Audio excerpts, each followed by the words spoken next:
미국이 선을 넘은 건 총성이 아니라 계약서 한 장이었습니다. 이란 자폭 드론 300대가 걸프 해협을 건너오던 그 밤, 가장 먼저 움직인 건 미사일 발사 버튼이 아니었어요. 아부다비 지하 벙커 안가죽 서류 가방에서 꺼낸 단가 인상 계약서였습니다. 40%. 하늘에서 죽음이 쏟아지는 동안 누군가는 그 공포를 정확히 달러로 환산하고 있었습니다. 그리고 72시간 뒤, 그 계산은 완전히 틀렸다는 게 증명됩니다. 저는 그 방에 있었습니다. 계약서를 들고 간 쪽으로 이름은 그랜트 쉘든, 록히드 마틴 중동 아프리카 수출 총괄 디렉터, 30년간 성조기를 방패 삼아 중동 왕실의 무기를 팔아온 사람입니다. 파텍 필립 시계가 손목에서 쨍하고 울릴 때마다 스톡 옵션이 행사 가격에 가까워지는 계산을 무의식적으로 하는 사람. 협상 테이블이 전쟁터고 그 전쟁터에서 진 적이 없다고 믿어온 사람이었어요. 지금부터 제가 어떻게 그 믿음을 모나미 볼펜 한 자루에 산산이 박살당했는지 말씀드리겠습니다. 사막 위에 계산서 페르시아만을 건너오는 드론 300대, 스크린에 찍힌 붉은 점 하나가 3천만 원짜리 플라스틱 덩어리입니다. 날아오는 쓰레기를 막으려면 일발에 55억 원짜리 패트리엇 미사일을 쏴야 했어요. 공격 원가의 180배를 방어비로 써야 하는 구조. 쏘면 쏠수록 지키는 나라가 먼저 파산하는 저주받은 산수였습니다. 중동 전체가 패닉에 빠졌어요. 저는 그 패닉에서 기회의 냄새를 맡고 있었습니다. 본사의 워런 켈러앤 부사장이 베데스다 집무실에서 맥켈란 위스키를 기울이며 지시를 내렸습니다. 창고에서 먼지 뒤집어 쓰고 썩어가는 구형 재고를 전부 꺼내서 신형 단가로 밀어 넣으라고. 판을 끝내기 딱 좋은 온도라고요. 저는 아부다비 국방부 지하 벙커로 내려갔습니다. 창백한 얼굴들이 스크린을 응시하는 그 공간에서 저는 단가 40% 인상 계약서를 UAE 기획관 나세르 알만수리 앞에 내밀었습니다. 양심이 없느냐고요. 그 단어는 제 업무 매뉴얼에 등재된 적이 없었습니다. 왼쪽 손목에서 파텍 필립 초침이 한 칸 돌 때마다 스톡 옵션 행사가 가까워졌으니까요. 그때까지 저는 확신했습니다. 미군의 데이터 링크 코드를 쥐고 있는 한 이 세상 어디에도 미국의 허락 없이 날아가는 미사일은 없다고. 스크린의 붉은 점 300개가 걸프 해협을 건너오고 있었습니다. 천장의 비상 사이렌이 콘크리트를 뚫고 내장까지 울렸어요. 아랍어 고함, 키보드 두드리는 소리, 군화가 바닥을 치는 소리. 그 아수라장 속에서 제 시선은 한 곳에 고정되어 있었습니다. 나세르의 오른손이었어요. 볼펜 끝이 서명란 위에서 미세하게 떨리고 있었죠. 3분 남았습니다. 파텍 필립 유리면을 검지로 가볍게 두드렸어요. 맑은 소리가 사이렌 틈을 갈랐습니다. 나세르의 눈이 제 시계를 향했다가 스크린으로 다시 계약서로 내려왔어요. 이마에 맺힌 땀이 형광등 아래 번들거렸습니다. 단가 40% 인상. 현금 선납. 한 줄 한 줄이 칼날이었지만 저 붉은 점 300개가 두바이 금융지구에 닿는 순간 이 나라 경제의 심장이 멈추는 겁니다. 나세르에게 선택지는 없었어요. 볼펜 끝이 종이에 닿으려는 찰나. 제 시야 구석에서 스크린색이 바뀌었습니다. 붉은 점 수십 개가 동시에 사라진 겁니다. 시스템 오류라고 생각했어요. 패트리엇 잔탄이 바닥났다는 보고가 20분 전에 올라왔으니까요. 탄이 없는데 요격이 될 리가 없었습니다. 그런데 사라지는 속도가 비정상이었어요. 하나둘이 아니라 10개, 20개가 한꺼번에 꺼져나갔습니다. 작전관 하나가 의자째 벌떡 일어나 아랍어로 뭔가를 외쳤고 벙커 전체가 일순간 조용해졌어요. 사이렌마저 묻힐 만큼의 침묵이었습니다. 스크린 좌측 하단에 실시간 교전 영상이 떠올랐어요. 사막 위에 배치된 발사대에서 불기둥이 연달아 솟구쳤습니다. 패트리엇이 아니었어요. 사드도 아니었습니다. 30년간 팔아온 어떤 무기와도 생김새가 달랐어요. 발사대 측면에 찍힌 마크를 알아보는데 3초가 걸렸습니다. 태극 마크였어요. 나중에 안 사실이지만 벙커 안 UAE 관리들 대부분도 이 배치를 모르고 있었습니다. 극비리의 UAE군 최상위 지휘부와 한국 측 사이에서만 진행된 거였거든요. 실전 검증이 안 된 시스템이 공개적으로 실패하면 정치적 책임이 걷잡을 수 없이 커지니까요.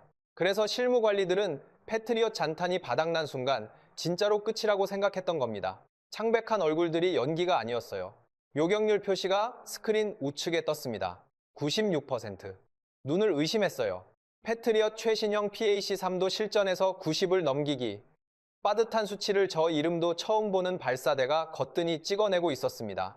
붉은 점들이 빗자루에 쓸리듯 지워졌어요. 벙커 어딘가에서 환호성이 터졌고 나세르의 볼펜이 서명란 위에서 멈춰버렸습니다. 심장이 두 박자를 건너뛰는 것 같았어요. 30년 커리어 통틀어 처음 느끼는 감각이었습니다. 불쾌함이 아니라 공포. 머릿속 계산기가 미친 듯이 돌아갔어요. 한국산 천궁이라는 이름은 알고 있었습니다. 가격이 저렴한 것도요. 하지만 실전에서 저런 수치를 뽑아낼 거라고는 단 한 번도 제 엑셀 시트에 입력해 본 적이 없었습니다. 그때 오른쪽 귀에 이어피스가 진동했어요. 워런 켈러헨이었습니다. 본사에서 벙커 영상을 실시간으로 지켜보고 있었던 거예요. 맥켈란의 여유는 이미 증발한 목소리였습니다. 그랜트, 지금 뭐하고 있나? 링크 16 연동 코드를 볼모로 잡아. 우리 시스템에 물려있지 않으면 저것들 독자 운용 자체가 안 돼. 당장 UAE 측에 통보해서 연동 승인을 끊어버려. 고막에 워런의 명령이 박히는 순간 공포가 걷히고 계산이 되살아났습니다. 그렇습니다. 한국의 미사일이 아무리 정확해도 미군 전술 데이터 링크 없이는 표적 좌표를 실시간으로 수신할 수 없었어요. 눈을 가린 사냥꾼에게 소총을 쥐어준 꼴. 적어도 그때까지 제가 알고 있던 상식으로는 그랬습니다. 가방에서 두 번째 서류를 꺼냈습니다. 미군 전술 데이터 링크 연동 조건부 갱신 요구서. 워런이 워싱턴에서 미리 준비시켜둔 카드였어요. 나세르를 향해 서류를 테이블 위에 올려놓으며 말했습니다. 방금 저 스크린에서 한국산이 반짝한 거 보셨죠? 인정합니다. 인상적이었어요. 하지만 내일도 저렇게 날 수 있을까요? 제가 워싱턴에 전화 한 통이면 연동 재검토 절차에 들어갑니다. 한국의 천궁이든 뭐든 표적 데이터를 받지 못하면 눈먼 깡통이 되는 거예요. 벙커의 공기가 다시 얼었어요. 환호하던 작전관들의 눈이 일제히 저를 향했고 나세르의 턱이 떨렸습니다. 저는 두 번째 서류를 테이블에 탁 내려놓으며 벙커 안 사람들을 천천히 둘러봤습니다. 여기 계신 분들 모두 들으십시오. 미국의 동의 없이는 이 하늘을 나는 것도, 이 하늘을 지키는 것도 불가능합니다. 그것이 이 세계의 규칙입니다. 그리고 그 규칙을 만든 쪽은 우리입니다. 스크린에서 태극 마크의 불기둥이 아직 꺼지지 않고 있었습니다. 나세르의 시선이 그 불빛과 제 서류 사이를 오갔어요. 하지만 제 손안의 종이 한 장이 저 불기둥보다 강력하다고 저는 한 점의 의심도 없이 믿고 있었습니다. 30년의 경험이 알려준 진리였거든요. 무기가 아무리 좋아도 네트워크를 쥔 쪽이 이긴다. 전쟁의 승패를 가르는 건 미사일이 아니라 코드다. 그 확신이 얼마나 오만한 착각이었는지 저는 아직 알지 못했습니다. 다음날 아침 아부다비 국방부 본관 2층 회의실에는 전날 벙커와는 결이 다른 긴장이 깔려 있었어요. 드론은 더 이상 날아오지 않았지만 대신 숫자가 날아왔습니다. UAE 재무부가 밤새 산출한 전날 교전 비용 보고서였어요. 패트리엇 PAC 3발사 197발, 총 소모 비용 1조 800억 원, 요격한 드론의 제조 원가 총합은 고작 38억 원이었습니다. 방어비가 공격비의 284배를 넘긴 겁니다. 회의실 스크린에 그 숫자가 뜨자 UAE 측 인사들이 동시에 고개를 숙였어요. 스크린 하단에 중동 군사연구소의 평가 문구가 한 줄 찍혀 있었습니다. 패트리엇으로 적과 드론을 요격하는 행위는 방어국의 경제적 파산을 앞당기는 자살에 해당한다. 저는 그 숫자를 보며 속으로 웃었어요. 완벽한 온도였습니다. 공포 위에 절망이 한 겹 더 쌓인 상태. 25년간 기다려온 타이밍이었어요. 나세르 기획관. 현실을 직시합시다. 가방에서 또 다른 서류를 꺼냈습니다. 메릴랜드 본사 창고에서 2년째 먼지를 뒤집어 쓴 구형 PAC 미사일 재고. 신형 성능의 절반도 안 되는 물건이었지만 서류 표지에는 당당히 최신 단가가 찍혀 있었어요. 신형은 공급망 문제로 18개월 후에나 가능합니다. 하지만 구형이라도 당장 쏠 수 있는 탄이 필요하시지 않겠습니까? 현금 일시불 조건으로 특별히 이 물량을 돌려드리겠습니다. 나세르의 얼굴이 일그러졌습니다. 성능 절반짜리를 최고급 단가로 사라는 소리였으니까요. 하지만 이란이 내일도 300대를 쏟아붓는다면 막을 탄이 없었어요. 나세르의 입이 열리려는 순간 회의실 뒤쪽 문이 벌어졌습니다. 소리가 없었어요. 경첩에 기름이라도 먹인 것처럼 무음으로 열렸고 짙은 남색 기성복 정장에 서류철 하나만 옆구리에 낀 사내가 들어왔습니다. 화려함이라곤 눈을 씻고 찾아도 없는 차림이었어요. 넥타이 매듭은 단정했고 구두는 깨끗했지만 제 톰포드 재킷 소매단 하나 값이면 저 사람 정장 전체를 살 수 있겠다고 저는 그렇게 환산했습니다. 사내는 인사 한마디 없이 회의 테이블 끝자리에 앉았습니다. 서류철을 내려놓고 주머니에서 모나미 볼펜을 꺼내 뚜껑을 열었어요. 잠깐, 저분은 누구입니까? 나세르를 향해 물었습니다. 나세르가 대답하기도 전에 사내가 스스로 입을 열었어요. 한국어 억양이 묻어나는 영어였지만 발음은 정확했습니다. 대한민국 방위사업청 중동방산수출단 박준형입니다. 배석 요청을 받아 참석했습니다. 방위사업청, 한국무기수출 관장기관이라는 건 알고 있었어요. 하지만 제 회의에 끼어든 건 처음이었습니다. 불쾌감이 목덜미를 타고 올라왔어요. 하청 직원분은 나가주시죠? 이건 로키드 마틴과 UAE의 양자협의입니다. 의도적으로 성량을 높였습니다. 하청업체, 30년간 한국 방산기업을 지칭할 때 써온 단어였어요. 실제로 한국 업체들이 미국 하도급을 받아 부품을 납품하던 시절의 기억을 등에 업고 저는 남색 정장을 내려다봤습니다. 박준영이라는 사내는 고개조차 돌리지 않았어요. 모나미 볼펜 끝이 서류철 위를 움직이고 있었습니다. 뭔가를 적고 있었죠. 못 들었습니까? 나가시라고 했습니다. 한 걸음 다가갔어요. 톰포드에서 풍기는 향수가 회의실 공기를 밀어냈을 겁니다. 그제야 박준영이 고개를 들었어요. 무표정이었습니다. 분노도 아니고 당황도 아니고 모욕감도 아닌 아무것도 담기지 않은 얼굴이었어요. 마치 기상청 직원이 오늘의 기온을 읽듯 박준영이 입을 열었습니다. 11시 30분 로키드 마틴 중동 아프리카 수출 총괄 디렉터 그랜트 쉘든 UAE 국방부 합동회의 도중 대한민국 정부 대표에 대한 퇴장 요구 발언 확인 기록했습니다. 볼펜이 마침표를 찍는 소리가 들렸어요. 눈을 깜빡였습니다. 3초간 이해가 되지 않았어요. 방금 제가 뱉은 말을 날짜와 시각까지 붙여서 회의록에 박아 넣은 겁니다. 분노를 쏟아낸 게 아니었어요. 항의도, 변명도 아니었습니다. 제 발언을 국제규정 위반의 증거물로 건조하게 박제해버린 거예요. 뒤에서 누군가 제 킷을 잡았습니다. 랜달 스웨인이었어요. 로키드 마틴 중동지사 수석 엔지니어이자 저보다 현장 경험이 20년은 긴 기술 고문이었습니다. 랜달의 얼굴이 굳어 있었어요. 디렉터님, 밖에서 잠깐 이야기합시다. 한국을 건드리면 매뉴얼대로 방역당합니다. 저 사람들은 감정이 아니라 조항으로 싸우는 사람들이에요. 랜달의 경고가 귓전을 스쳤지만 머릿속까지 닿지는 않았습니다. 30년 커리어에서 종이 쪼가리가 총알을 이긴 적은 단 한 번도 없었어요. 무기를 준 쪽이 항상 이겼고 무기를 준 쪽은 항상 미국이었습니다. 랜달의 손을 뿌리쳤어요. 랜달, 자네는 기계나 돌봐. 협상 테이블은 내 영역이야. 랜달의 입술이 꾹 다물렸습니다. 할 말이 더 남아있다는 표정이었지만 저는 이미 등을 돌린 뒤였어요. 나세르를 향해 서류를 다시 밀어넣으며 말했습니다. 나세르 기획관, 구경은 충분히 하셨으니 결정을 내리시죠. 구형이든 신형이든 당장 발사할 수 있는 탄을 확보하는 게 급선무 아닙니까? 나세르의 시선이 박준영 쪽으로 흘러갔습니다. 박준영은 여전히 같은 자세로 앉아 있었어요. 모나미 볼펜은 서류철 위에 내려놓은 상태, 저를 쳐다보지도 않았습니다. 마치 제가 회의실에 있는 가구 정도로 취급되는 기분이었어요. 그 기분이 불쾌했지만 더 중요한 것에 집중해야 했습니다. 좋습니다. 오늘 회의는 여기까지 하죠? 오후에 약속이 있어서 먼저 나가겠습니다. 나세르 기획관. 서명 준비되시면 연락 주시죠. 문을 나서는 등 뒤로 아무런 소리가 들리지 않았어요. 박준영의 모나미 소리도 나세르의 대답도 그 침묵이 품고 있는 의미를 저는 읽지 못했습니다. 읽으려 하지도 않았어요. 복도를 걸으며 파텍 필립을 확인했습니다. 오후 2시 45분. 분기 실적 마감까지 열흘. 나세르가 버틸 수 있는 시간은 저보다 짧았습니다. 제가 골프채를 휘두르는 동안 회의실에서 무슨 일이 벌어졌는지는 훨씬 뒤에야 알게 됐어요. 박준영은 제가 나간 뒤 5분간 미동도 하지 않고 앉아 있었다고 합니다. 그리고 서류철 마지막 페이지 옆에 짧은 문장 하나를 적었어요. 고의적 계약 위반 의사 확인 완료. 그 한 줄 아래에 날짜와 시각을 찍은 뒤 박준영은 자리에서 일어나 회의실 구석으로 걸어갔습니다. 주머니에서 꺼낸 건 암호통신 단말기였어요.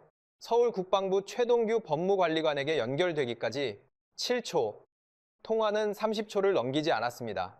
박준영이 전한 건 단 두 문장이었습니다. 날짜, 시각, 발언의 핵심. 최동규의 대답은 그보다 더 짧았어요. 수화기 너머로 들린 건 서류를 넘기는 소리와 안경을 밀어올리는 기척뿐이었다고 합니다. 저는 그 시각 에미레이트 힐스 12번 홀 페어웨이 한가운데 드라이버 샷을 꽂고 있었어요. 공이 잔디 정중앙에 떨어졌을 때 기분이 좋았습니다. 내일이면 나세르가 무릎을 꿇을 거라고 사막의 석양을 바라보며 확신하고 있었어요. 종이 쪼가리 따위가 대체 뭐가 무섭겠습니까? 그런데 그 종이 쪼가리의 무게를 제가 체감하기까지는 정확히 하루도 걸리지 않았습니다. 골프를 마치고 리츠칼튼 호텔에 돌아온 건 저녁 8시쯤이었습니다. 샤워를 끝내고 비즈니스 라운지로 내려갔을 때 라운지 안쪽 창가 테이블에 두 사람이 앉아 있었어요. 한 명은 나세르 알만수리 기획관이었고 옆자리에 짙은 남색 기성 정장의 박준영이 있었습니다. 둘 다 미동 없이 저를 바라보고 있었어요. 나세르가 연락도 없이 직접 호텔까지 찾아온 건 처음이었거든요. 게다가 박준영까지 동석했다는 건 이 자리가 우연이 아니라는 뜻이었어요. 그런데 불안하지는 않았습니다. 오히려 발걸음이 가벼워졌어요. 항복 서명을 들고 온 거라면 제가 나설 것도 없이 일이 풀리는 셈이니까요. 나세르 기획관. 직접 오실 줄은 몰랐습니다. 결정을 내리신 모양이군요. 빈 의자를 당기며 미소를 지었어요. 안주머니에서 몽블랑 만년필을 꺼내 테이블 위에 올려놓는 동작까지 자연스럽게 30년간 수백 번 반복한 마무리 세레모니였습니다. 나세르가 입을 열려는 순간 박준영이 먼저 움직였어요. 무릎 위에 놓아뒀던 서류 가방 잠금 장치를 열었습니다. 짤깍 소리가 라운지의 재즈 피아노 선율을 잘랐어요. 흰색 봉투 하나가 나왔습니다. 봉투 위에 찍힌 붉은 관인이 조명 아래 선명하게 빛났어요. 대한민국 방위사업청 직인이었습니다. 박준영이 봉투에서 서류를 꺼내 테이블 위로 밀었어요. 종이가 대리석 표면을 스르르 타고 와서 제 몽블랑 만년필 바로 옆에 멈췄습니다. 콧방귀를 불었어요. 이게 뭡니까? 할인 읍소 편지라도 가져오신 건 아니겠죠? 웃으며 첫 장을 집어들었습니다. 영문과 한국어가 병기된 공문이었어요. 첫 줄을 읽었습니다. 웃음이 사라진 게 몇째 줄이었는지 정확히 기억나지 않아요. 분명한 건 다섯째 줄에 이르렀을 때 제 안면 근육이 완전히 굳었다는 겁니다. 첫째 조항, 기존 계약 원가에 의한 즉각 납품 이행 요구, 단가 40% 인상은커녕 원래 가격 그대로 당장 물건을 집어넣으라는 소리였어요. 둘째 조항, 타국 시스템 연동 조건 없는 무조건적 납품 승인. 제가 벙커에서 흔들었던 링크 16카드를 정면으로 잘라내는 문장이었습니다. 미군 데이터 링크 연동을 빌미로 조건을 거는 행위 일체를 거부한다는 선언이었어요. 가슴이 뜨거워졌습니다. 분노가 아니라 당혹감이었어요. 하청업체라고 불렀던 쪽에서 이런 문서가 날아올 줄은 제 계산 어디에도 없었습니다. 하지만 마지막 조항 전까지는 아직 여유가 남아 있었어요. 저에게는 워싱턴이 있고 펜타곤이 있고 미국이라는 이름이 있었으니까요. 마지막 조항을 읽었습니다. 본 공문 수령 시점으로부터 72시간 내 상기 조항의 전면 이행이 확인되지 않을 경우 로키드 마틴의 중동 방어망 우선 협상 대상자 자격을 영구히 박탈하며 대체 공급 국가와의 긴급 수혜 계약 절차를 즉각 개시한다. 영구 박탈. 그 두 글자가 눈앞에서 부풀어 오르는 것 같았어요. 우선 협상 대상자 자격이란 중동 방공 시장에서 로키드 마틴이 30년간 독점해온 입찰 우선권을 뜻합니다. 걸프전 이후 쌓아올린 시장 지배력이에요. 이걸 잃으면 패트리엇을 팔 수 있는 문이 완전히 닫히는 겁니다. 30년의 시장 지배력이 종이 한 장에 날아가는 거였습니다. 의자가 뒤로 밀렸어요. 제가 벌떡 일어선 겁니다. 이게 뭐 하자는 겁니까? 목소리가 라운지 전체에 울렸어요. 피아노 연주가 끊겼습니다. 주변 테이블의 아랍 사업가들이 고개를 돌렸지만 신경 쓸 겨를이 없었어요. 72시간. 영구 박탈. 당신들이 감히 로키드 마틴에게 미국을 상대로 서류를 테이블 위에 내동댕이 쳤습니다. 흰 종이가 대리석 표면 위로 흩어지며 붉은 관인이 천장 조명을 받아 번쩍였어요. 숨이 거칠어졌습니다. 박준영은 흩어진 서류를 보지 않았습니다. 눈길 한번 주지 않았어요. 시선은 제 얼굴에 고정되어 있었는데 그 눈에 분노도, 경멸도, 두려움도 없었습니다. 아무것도 담기지 않은 눈이었어요. 전날 협상 테이블에서 본 것과 똑같은 무표정이었습니다. 그 표정이 저를 더 미치게 만들었어요. 차라리 화를 내든 겁을 집어먹든 뭐라도 반응을 보여야 싸움이 되는 법인데 이 사람은 제 분노를 허공에서 증발시키고 있었습니다. 종이 쪼가리 한 장으로 미국 방산업계를 협박할 수 있다고 생각합니까? 워싱턴에 전화 한 통이면 이 허접한 공문 따위는 휴지 통행이에요. 박준영이 그제야 테이블 위에 서류 가방을 닫았어요. 잠금 장치를 짤깍 잠근 뒤 왼쪽 손목의 시계를 확인했습니다. 파텍 필립도 브라이틀링도 아닌 브랜드를 알 수 없는 스틸 케이스 시계였어요. 오후 8시 0분, 박준영이 시각을 읽었습니다. 그리고 처음으로 온전한 문장 하나를 제 쪽으로 향해 말했어요. 본 공문의 수령 시점은 방금 확인되었습니다. 선택은 쉘든 디렉터님의 자유입니다. 남은 시간은 정확히 72시간이며 1분도 1초도 연장되지 않습니다. 의자를 빼고 일어섰어요.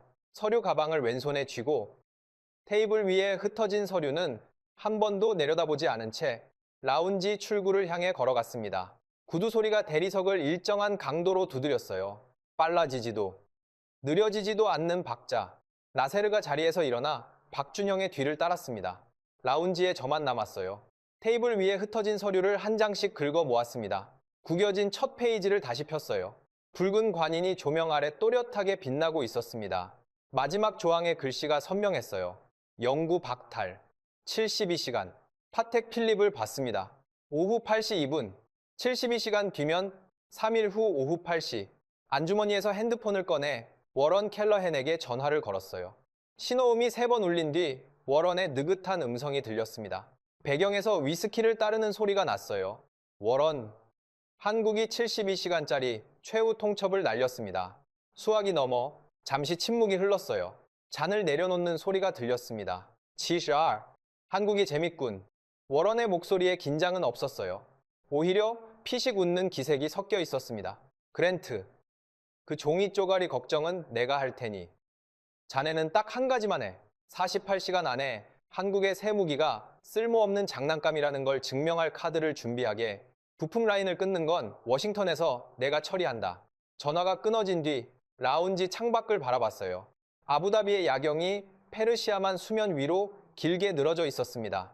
72시간, 사흘, 30년의 경력을 걸어도 남는 시간이라고 저는 아직 믿고 있었습니다.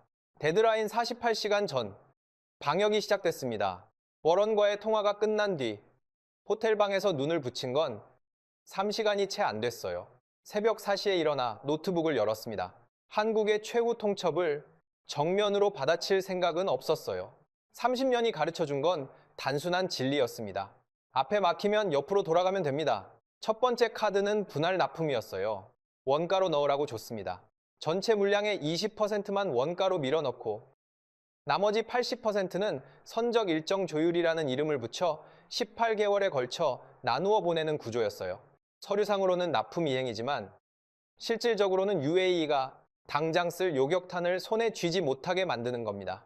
시간을 끌수록 이란의 위협은 커지고 공포가 쌓이면 결국 제 조건을 받아들일 수밖에 없었어요. 아침 8시에 이 제안서를 나세르에게 보냈습니다. 답장은 1시간 만에 왔어요. 나세르가 아니라 한국 측 실무수석 강현준이었습니다. 분할 납품은 본 공문의 전면 이행 요건을 충족하지 않습니다. 잔여 시간 46시간 42분. 한 줄이었어요. 감정도, 설명도, 여지도 없는 한 줄. 타자기로 두드려 찍은 것처럼 건조한 문장이 메신저 화면에 박혀 있었습니다. 핸드폰을 테이블에 내려놓고 입술을 깨물었어요. 그렇다면 두 번째 카드를 꺼내야 했습니다. 워싱턴으로 전화를 걸었어요. 펜타곤 국방부 차관보실의 닐 와이어트였습니다. 30년간 쌓아올린 인맥 중에서도 가장 쓸모있는 줄이었어요. 닐은 중동 안보 정책의 실질적 설계자였고 제가 매년 크리스마스마다 맥켈란 한 상자씩 보내온 이유이기도 했죠.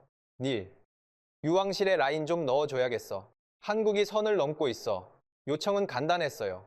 펜타곤에서 UAE 국방장관에게 직통으로 전화를 넣어 한국산 무기 도입이 미국과의 안보 동맹에 부정적 영향을 줄 수 있다는 신호를 보내달라는 겁니다.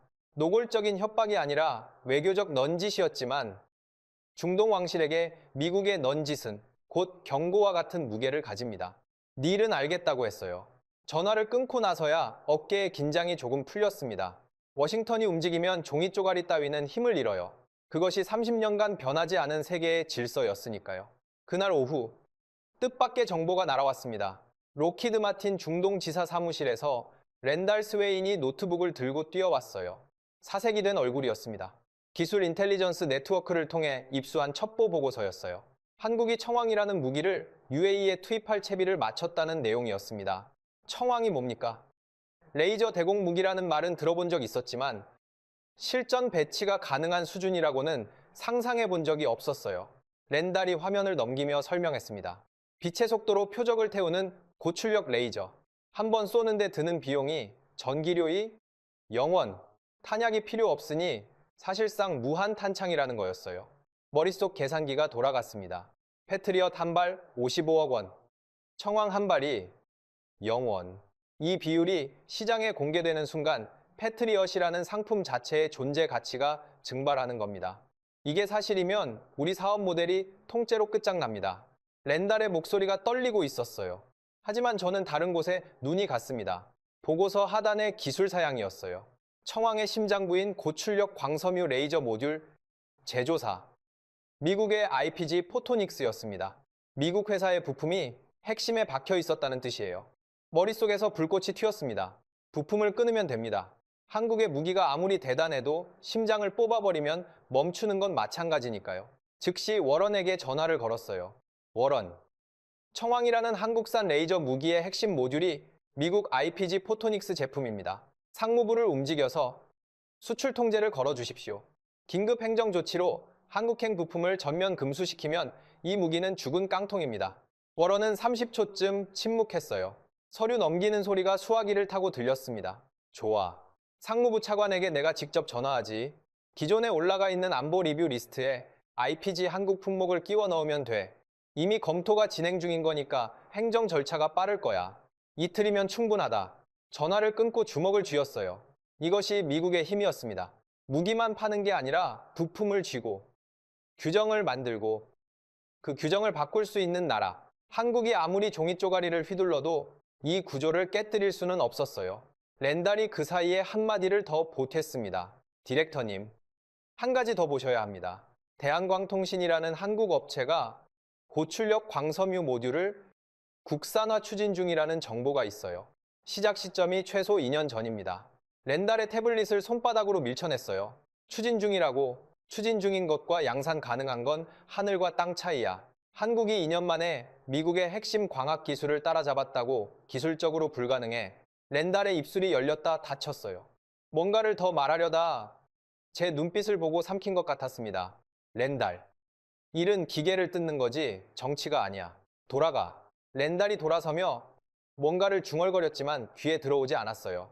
이틀째 아침, 워런의 말대로 미국 상무부의 긴급 행정 조치가 떨어졌습니다. 한국을 향한 IPG 포토닉스 고출력 광섬유 모듈의 수출이 전면 금지된 거예요. 국가안보라는 네 글자가 찍힌 공문 한 장이 한국의 청왕 프로그램, 심장부를 향해 날아갔습니다. 금수조치 사본이 제 손에 들어온 건 데드라인 20시간 전이었어요.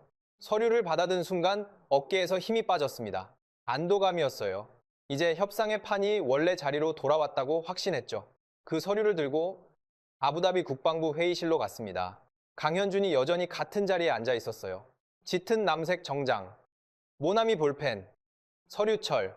처음과 달라진 건 아무것도 없었습니다. 금수조치 통보서를 테이블 위에 탁 놓았어요. 미국 상무부 직인이 선명했습니다. 강 단장, 반가운 소식 가져왔습니다. 당신들이 자랑하던 청왕, 그 레이저 무기 있지 않습니까? 심장 부품인 미국산 IPG 모듈의 한국 수출이 오늘부로 전면 금지됐습니다. 등받이에 기대며 다리를 꼬았어요. 부품이 끊겼으니 그 대단한 신무기는 배터리 빠진 장난감 레이저 포인터일 뿐입니다. 한국이 뭘 만들든 심장은 미국에 있었던 거예요. 설마 그걸 모르셨을 리는 없을 텐데 테이블 너머 강현준을 정면으로 봤습니다. 이제야 저 얼음장 같은 무표정이 깨지는 걸 볼 수 있을 거라고 기대했어요. 금이 가는 순간을 즐길 준비까지 마친 상태였습니다. 강현준의 표정은 변하지 않았어요. 눈 하나 깜짝하지 않았습니다. 금수조치 서류를 집어들지도 쳐다보지도 않았어요. 시선이 잠깐 제 쪽을 향했다가 다시 자신의 손목시계로 내려갔습니다. 체념인가 싶었어요. 아니면 제가 모르는 무언가를 알고 있는 건가? 그 생각이 머리를 스쳤지만 즉시 지워버렸습니다. 미국산 부품 없이 고출력 레이저 모듈을 만드는 건 불가능했어요. 2년은커녕 10년을 줘도 쉽지 않은 기술이었습니다. 데드라인까지 남은 시간이 10시간을 밑돌았어요. 다리를 꼬고 의자에 깊숙이 앉아 시간이 흐르기를 기다렸습니다. 그런데 강현준의 눈이 머문 곳이 자꾸 신경 쓰였어요. 금수조치 서류도 아니고 저도 아니고 자기 손목에 찬 이름도 모를 스틸 케이스 시계. 체념한 사람이 시계를 볼 이유는 없잖아요. 시간이 의미 있는 사람만 시계를 봅니다. 그 찜찜함을 삼키지 못한 채 72시간의 마지막 초가 다가오고 있었습니다. 72시간의 마지막 초가 떨어지는 순간을 저는 죽을 때까지 잊지 못할 겁니다. 회의실 벽면의 전자시계가 자정을 넘기자마자 알람이 울렸어요. 짧고 날카로운 전자음, 누군가 미리 설정해 놓은 게 분명했습니다. 스크린 옆에 붉은 숫자가 깜빡이고 있었어요. 72시간 0분 0초, 데드라인 만료. 저는 태연하게 다리를 꼬고 있었습니다. 회의실 반대편에 한국 측 대표 윤석열, 양옆에 나세르를 비롯한 UAE 측 인사들. 데드라인은 끝났지만 제 입장에서 이 시간은 시작이었어요. 미국 상무부의 금수 조치가 청왕의 심장을 뽑아버린 이상 윤석열이 준 펜은 이미 죽은 카드였습니다. 안주머니에서 몽블랑 만년필을 꺼냈어요. 테이블 위에 올려놓으며 윤석열 쪽으로 밀어 넣었습니다. 윤 단장, 72시간이 지났군요. 서류에 적힌 대로라면 지금 제 자격을 박탈하셔야 할 텐데 대체 공급자가 있어야 박탈이 되는 거 아닙니까?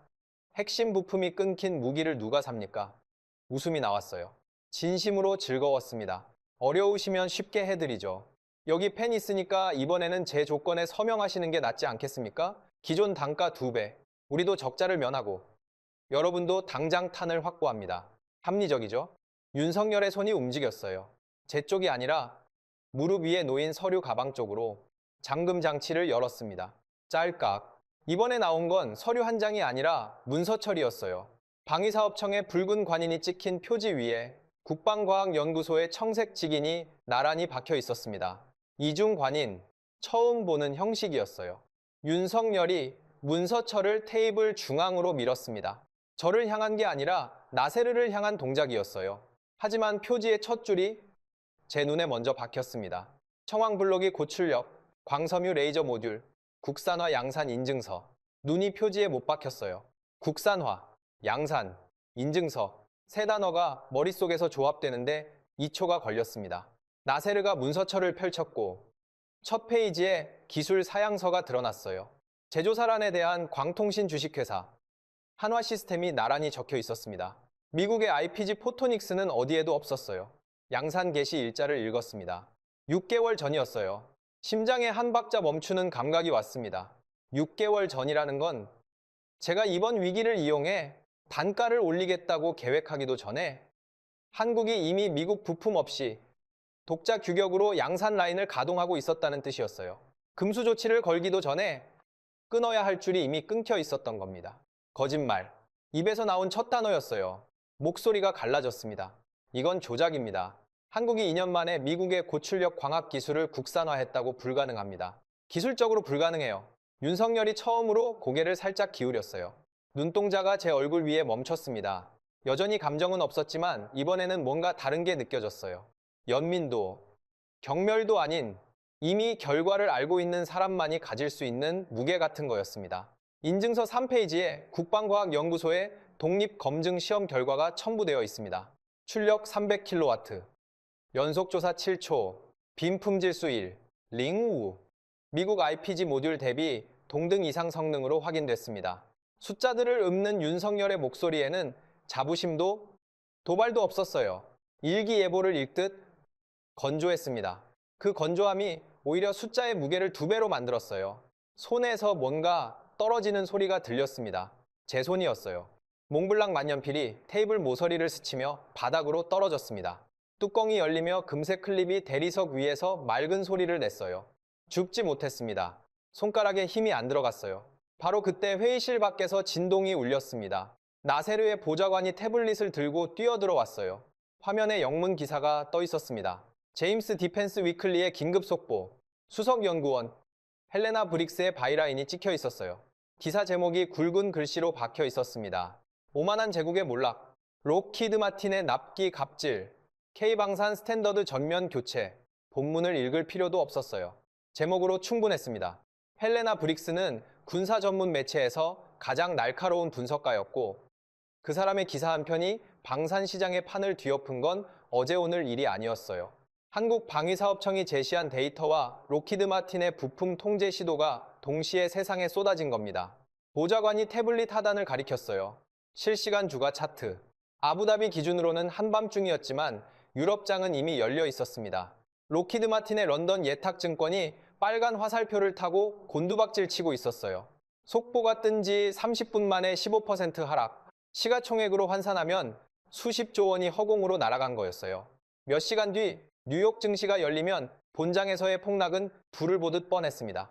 회의실의 공기가 완전히 뒤집혀 있었습니다. 금수 조치에 동요하던 UAE 측 인사들의 눈빛이 달라져 있었어요. 그런데 그 시선이 저를 향한 게 아니었습니다. 윤석열 쪽으로 쏠려 있었어요. 전면 스크린이 켜졌습니다. 미리 예약된 화상 연결이 자동으로 열린 거였어요. 화면에 짙은 감색 양복에 안경 쓴 중년 남성이 떴습니다. 배경은 콘크리트 벽의 지하 공간이었고 왼쪽 어깨 뒤로 대한민국 국방부 문장이 보였어요. 안경을 밀어 올리는 동작이 잡혔습니다. 최동규 법무관리관이었어요. 본건 자동 발동 조항의 집행을 통보합니다. 최동규의 목소리는 윤석열보다 더 건조했어요. 감정의 온도가 영하인 것 같았습니다. 특약제 14조 2항, 록히드 마틴의 고의적 규책 사유에 의한 72시간 내 납품 이행 거부가 확인되었으므로 계약 보증금 10억 달러는 위약벌 조항에 따라 대한민국 국고로 영구 귀속됩니다. 10억 달러, 원화로 1조, 3천억 원. 록히드 마틴이 이행 보증으로 예치해둔 돈이 고스란히 한국 국고로 넘어간다는 선고였어요. 다리에서 힘이 빠지는 감각이 왔습니다. 동시에 중동 방어망 우선 협상 대상자 자격은 현 시간부로 영구 박탈되며 대체국과의 수의 특례로 즉각 자동 전환됨을 공식 통보합니다. 최동규가 안경 너머 스크린을 통해 저를 정면으로 봤어요. 쉘든 디렉터님, 이제 와서 구형과 신형을 섞어 분할 납품하겠다는 변명은 소용없습니다. 귀사가 직접 제시한 조건 없는 일괄 이행 규정에 귀사가 직접 서명하셨지 않습니까? 그 자리에서 그 펜으로 세 글자가 가슴을 찔렀어요. 바닥에 떨어져 있는 제 만년필이 시야 구석에서 금빛으로 반짝이고 있었습니다. 제가 서명한 겁니다. 조건 없는 일괄 이행이라는 조항에 이 만년필로 제 손으로 주머니에서 핸드폰을 꺼냈어요. 손가락이 말을 듣지 않아 3번 만에 워런 켈러헨의 번호를 눌렀습니다. 신호음이 한 번 울렸어요. 두 번째 신호음은 오지 않았습니다. 대신 기계음이 흘러나왔어요. 이 번호는 현재 사용되지 않는 번호입니다. 귀를 의심했어요. 다시 걸었습니다. 같은 기계음. 세 번째도, 네 번째도 워런의 번호가 결번 처리되어 있었어요. 메릴랜드 본사 대표 번호로 돌렸더니 교환원이 워런 켈러헨 부사장은 현재 연결 불가능한 상태라는 안내만 되풀이했습니다. 핸드폰이 손에서 떨리고 있었어요. 회의실 전체가 저를 보고 있었습니다. 스크린 속에 최동규도, 테이블 너머의 윤석열도, 나세르도, 윤석열의 무표정이 처음으로 다르게 보였어요. 저를 지켜보는 얼굴이 아니었습니다. 이미 모든 것이 끝난 뒤에 폐잔병을 내려다보는 그런 종류의 고요함이었어요.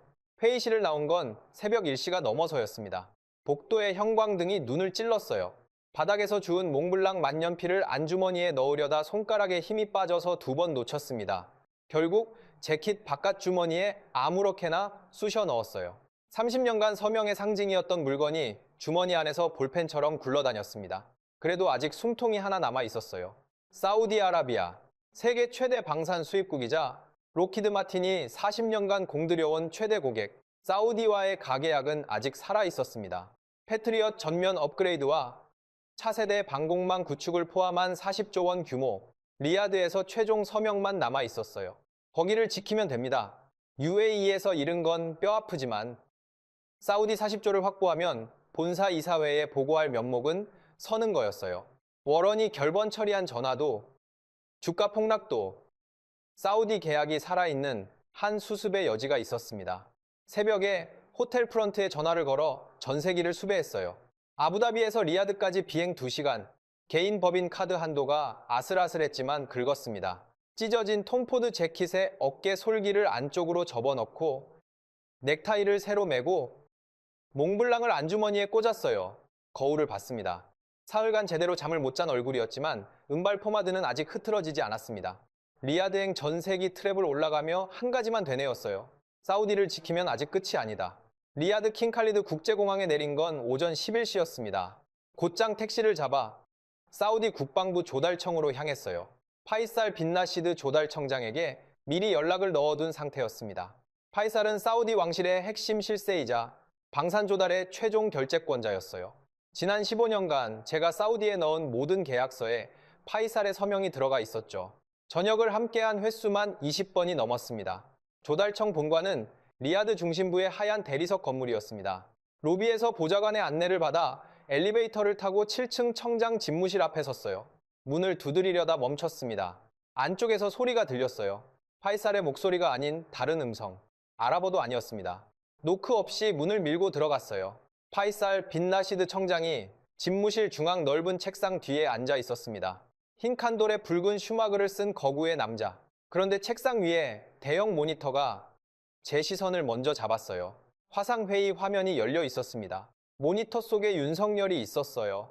짙은 남색 정장 뒤로 서울 방위사업청 회의실의 회백색 벽이 보였고 화면 좌측 하단에 대한민국 방위사업청 로고가 떠 있었습니다. 윤석열은 무언가를 설명하는 중이었고 파이살은 고개를 끄덕이며 듣고 있었어요. 심장이 바닥으로 꺼지는 감각이었습니다. 파이살 청장, 이게 무슨 상황입니까? 파이살이 고개를 돌려 저를 봤습니다. 놀란 표정은 아니었어요. 오히려 제가 올 줄 알고 있었다는 눈빛이었습니다. 쉘든 디렉터, 어서 오게. 마침 잘 왔어. 파이살의 영어에는 옥스퍼드 억양이 섞여 있었어요. 의자를 권하지 않았습니다. 저는 서서 모니터를 바라봤어요. 윤석열의 화면 옆에 기술 도표가 펼쳐져 있었습니다. 천군과 청황의 통합 방공체계 도면, 사우디 영토 위에 방어 범위를 표시한 지도까지 곁들여져 있었어요. 이미 구체적인 협의 단계에 진입해 있었다는 뜻이었습니다. 제가 전세기를 타고 날아오는 2시간 동안, 아니, 어쩌면 그보다 훨씬 전부터 한국은 사우디와 접촉하고 있었던 거예요. 청장님, 저는 패트리엇 3 전면 업그레이드건으로 왔습니다. 40조 원 규모 가계약. 최종 서명만 남아있지 않습니까? 본사에서 특별 조건을 마련해 왔습니다. 가방에서 제안서를 꺼내 책상 위에 올려놓았어요. 40% 할인이 적혀 있었습니다. 원론의 명시적 승인을 받은 건 아니었지만 이 규모의 거래에서 현장 디렉터에게는 가격 협상 범위 내 잠정 제안서를 제시할 권한이 있었습니다. 네. 파이살이 제안서를 쳐다보지 않았어요. 대신 모니터에 화상 화면을 닫고 천천히 의자를 돌려 저를 정면으로 마주했습니다. 양손을 책상 위에 모으며 쉘든 디렉터, 어젯밤 아부다비에서 무슨 일이 있었는지 나는 이미 모두 보고받았네. 그건 UAE와의 문제이고 사우디와의 계약은 별개입니다. 별개가 아니야. 파이살의 목소리가 한 톤 내려앉았어요. 부드럽지만 단단한 왕실 인사, 특유의 어조였습니다. 20년간 우리는 당신네 록히드 마틴에 수백 조를 쏟아부었어. 요격탄 한 발에 55억을 내면서도 불만 한마디 안 했지. 왜 그랬겠나, 동맹이니까. 미국이 우리 편이니까 그렇게 믿었기 때문이야. 파이살이 책상 위에 제 제안서를 손가락으로 밀었습니다. 서류가 책상 가장자리를 넘어 바닥으로 떨어졌어요. 한 장 한 장 흩어지며 대리석 위에 널브러졌습니다. 그런데 동맹국이 위기에 처했을 때 당신들이 한 짓이 뭔가? 값을 올려 불렀어. 구형 재고를 신형 단가로 떠넘기려 했어. 심지어 다른 나라의 무기가 우리 하늘을 지키는 걸 보고는 부품을 끊어서 그 무기마저 망가뜨리려 했지. 입술이 바짝 말랐어요. 반박할 단어가 떠오르지 않았습니다. 우리는 동맹을 볼모로 잡는 무기 상인이 아닌 진정한 파트너를 선택했네. 한국은 부품이 끊길 최악의 시나리오까지 대비해서 핵심 모듈을 100% 국산화해 놓은 사람들이야. 위기에서 값을 올린 게 아니라 위기에서 기술을 증명한 사람들이지. 파이살이 서랍에서 서류 한 묶음을 꺼냈어요. 사우디 국방부 직인이 찍힌 문서. 표지에 긴급 도입 예외 특례라는 아랍어와 영문이 나란히 적혀 있었습니다. 오늘부로 록히드 마틴과 체결한 40조 원 규모의 가계약을 전면 파기한다. 사우디아라비아 국방법 제231조의 긴급 도입 예외 특례에 의거한 조치야. 40조 원? 그 숫자가 증발하는 소리가 들리는 것 같았어요. 방금 왕궁에서 재가를 받았네. 한국과의 독점 계약 체결과 동시에 주변 중동 국가들을 모아 K방산 연합 공동 구매 펀드를 창설한다. 미국이 오만하게 걷어찬 그 빈자리. 오늘부로 우리 사우디가 오일머니를 총동원해 K방산의 독점적 파트너 자리를 완벽히 선점하겠네. 파이살의 선언이 집무실 벽에 부딪혀 울렸어요. 나중에야 알게 된 사실이지만 파이살은 지난 일주일간 이미 인접국 국방부 장관들과 물밑 협의를 끝마친 상태였습니다. 아부다비 사태가 터지기 전부터 미국산 방공 체계에 대한 불만은 중동 전역의 공통 정서였던 거예요. 파이살은 그 흐름을 읽고 사우디가 주도권을 쥐는 구도를 미리 설계해 놓았던 거였습니다. 그래서 그날 저녁 파이살의 공식 선언문이 인접국에 전달되자마자 이미 합의된 응답이 줄줄이 돌아온 겁니다. 이라크, 쿠웨이트, 바레인. 오만 국방부의 직인이 찍힌 K방산책의 전면 교체 긴급 요청서가 보좌관이 가져온 문서 묶음에 들어 있었습니다. 도미노가 쓰러지듯 중동 전체가 한꺼번에 움직이고 있었어요. 파이살은 도미노의 첫 번째 패를 미리 세워둔 사람이었던 겁니다. 집무실 밖으로 밀려나듯 나왔습니다. 복도에서 핸드폰을 꺼냈어요. 손가락이 떨려서 화면을 3번 잘못 눌렀습니다. 워런 켈러헨. 이번에는 결번이 아니었어요. 신호음 2번 울린 뒤 워런의 목소리가 들렸습니다. 워런, 사우디가 40조 원 계약을 파기했습니다. 중동 전체가 한국으로 넘어가고 있어요. 본사 차원의 대응이 필요합니다. 워싱턴을 움직여 주십시오. 수화기 넘어 침묵이 흘렀어요. 워런의 목소리가 돌아왔을 때 맥켈란의 여유는 흔적도 없었습니다. 차갑게 얼어붙은 사무적 어조가 깔려 있었어요. 그랜트, 이사회가 오늘 긴급 소집됐다. 주가가 반토막 났어. 책임자가 필요한 상황이야. 숨이 되었습니다. 자네가 현장에서 과도한 실적 압박으로 동맹국을 협박한 건 명백한 개인의 일탈이야. 본사의 지시와는 무관한 현장 디렉터의 독단이라고 이사회에 보고했네. 사표는 오늘 중으로 메일로 보내게. 우리 변호사들이 연락할 거야. 워런, 당신이 시킨 겁니다. 단가 올리라고. 구형 재고, 떠넘기라고. 부품 끊으라고. 전부 당신 지시지 않습니까? 수화기 너머에서 짧은 한숨이 들렸어요. 그랜트, 지시라는 건 문서로 남은 것만 지시야. 자네와 나 사이에 문서가 있었나 없었지. 다 끝난 거야. 전화가 끊어졌습니다. 복도의 하얀 대리석 벽이 사방에서 저를 둘러쌌어요. 그리고 그날 밤, 알다프라 공군기지에서 커트 베넷의 전화가 왔습니다. 디렉터님, 어제까지 우리 수송기가 독점하던 1번 활주로에 방금 태극마크가 꽉 차게 찍힌 대형 수송기 6대가 편대를 지어 내렸습니다. 수송기에서 뭐가 나옵니까? 천궁 발사대가 먼저 내렸습니다. 그리고 두 번째 수송기 해치에서 처음 보는 장비가 나오고 있어요. 패트리엇 발사대의 절반 크기인데 포신이 없습니다. 대신 렌즈 같은 게 전면에 달려 있어요. 커트가 잠시 말을 멈췄어요. 숨을 삼키는 소리가 들렸습니다. 한국 정비팀 조끼에 찍힌 글씨를 쌍안경으로 읽었습니다. 청왕이라고 적혀 있어요. 디렉터님, 이게 그 레이저 무기 맞습니까, 커트? 그게 지금 활주로에서 내리고 있다고네. 디렉터님, 완제품입니다. 국산화 라인에서 찍어낸 물건인 것 같아요. 미국산 부품 차단 통보가 내려간 게 맞는 거죠. 그런데 이 장비들은 미국산 부품 없이 완성된 겁니다. 외장 모듈 어디에도 우리 쪽 부품 넘버가 보이지 않아요. 대답하지 못했어요. 입이 열리지 않았습니다. 렌달이 복도에서 남긴 말이 머릿속에서 울렸습니다. 100% 국산화 플랜을 양산 라인까지 돌려놓는 지독한 사람들. 한국은 부품 차단을 당한 게 아니었습니다. 부품 차단을 기다리고 있었던 겁니다. 미국이 끊기도 전에 이미 자체 양산 라인을 가동해서 완제품을 찍어내 놓고 있었던 거예요. 한국 정비팀은 정확히 12시간 만에 천궁 8기와 청왕 4기의 통합 방공망 연동을 완료했다고 합니다.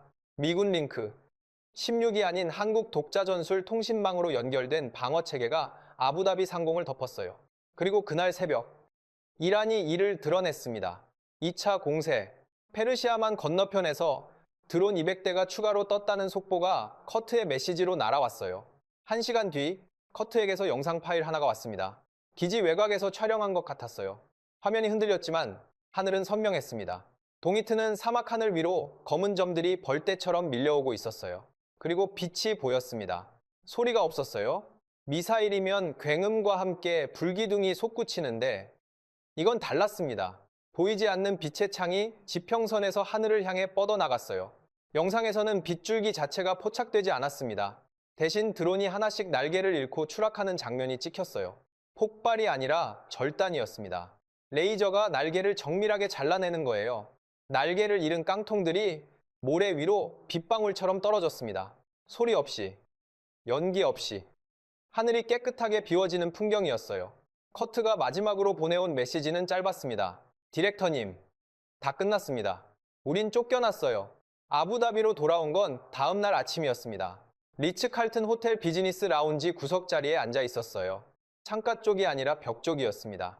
며칠 전만 해도 이 라운지에서 가장 좋은 자리, 페르시아만이 한눈에 내려다 보이는 창가 테이블을 당연하게 차지하고 앉았었죠. 지금은 아무도 시킨 적 없는데 저절로 구석을 향해 걸어왔어요. 사람 눈에 띄고 싶지 않았습니다. 테이블 위에 노트북이 열려 있었어요. 뉴욕 증시 차트가 화면을 채우고 있었습니다. 로키드 마틴 주가가 사흘 연속 절벽을 타고 있었어요. 헬레나 브릭스의 기사가 나간 직후 사우디 계약 파기 소식이 전해진 어젯밤에 추가로 12% 빨간 선이 절벽처럼 꺾이는 모양을 멍하니 바라봤습니다. 저 선 하나하나가 누군가의 퇴직금이고 누군가의 스톡 옵션이고 누군가의 30년이었어요. 제 30년이었습니다. 핸드폰 알림이 울렸어요. 발신자는 로키드 마틴 본사 법무팀이었습니다. 위약금 연대 책임 부과 및 개인 자산 보전 조치. 첫 줄부터 읽었습니다. 선수금 10억 달러의 국고 귀속에 따른 위약금 연대 채무가 현장 책임자인 그랜트 쉘든 개인에게 할당되었다는 내용이었어요. 워런 켈러헨이 전화해서 말한 그대로였습니다. 본사의 지시는 문서로 남은 것만 지시고 문서에 남지 않은 모든 것은 현장 디렉터의 독단적 일탈. 30년의 모든 것을 한 사람에게 뒤집어 씌우는 데 필요한 건 법무팀 메일 한 통이면 충분했어요. 다음 문단을 읽었습니다.